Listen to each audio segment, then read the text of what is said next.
This is the journey to One Africa. On the campaign trail in the troubled east of his country, the Democratic Republic of Congo, President Felix Tshisekedi on Friday compared his Rwandan counterpart Paul Kagame to Adolf Hitler and his expansionist aims. "I'm going to address Rwandan President Paul Kagame and tell him this. Since he wanted to behave like Adolf Hitler by having expansionist aims in the DRC, I promise to end up like Adolf Hitler," declared Felix Tshisekedi, to applause from the crowd at a rally in Bukavu, capital of South Kivu.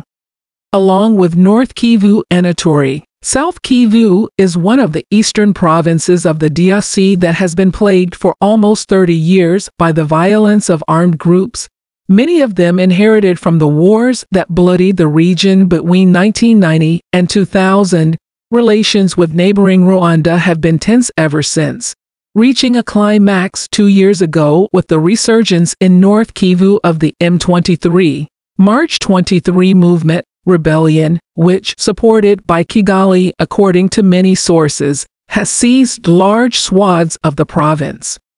"When I took power as president of this country," said Felix Tshisekedi, "I proposed a plan to live in peace with our neighbors, but the problem is that our neighbors have eyes bigger than their stomachs, and that's the case with my colleague Paul Kagame." On numerous occasions, Felix Tshisekedi has denounced Rwandan aggression under the guise of the M23, accusing Rwanda, which he described a few months ago as a horrible neighbor, of wanting to monopolize the wealth, particularly mining, of eastern Congo. But this time, Paul Kagame has met a son of the country determined to protect his country against all kinds of foreign aggression, said Felix Tshisekedi, whose remarks in French were translated into Swahili, a language spoken in eastern DRC and several East African countries, in front of thousands of people gathered in Bukavu's Place de l'Independence. In power since January 2019, Felix Tshisekedi is seeking a second term in the elections scheduled for December 20 in the DRC, and is multiplying his travels across the country.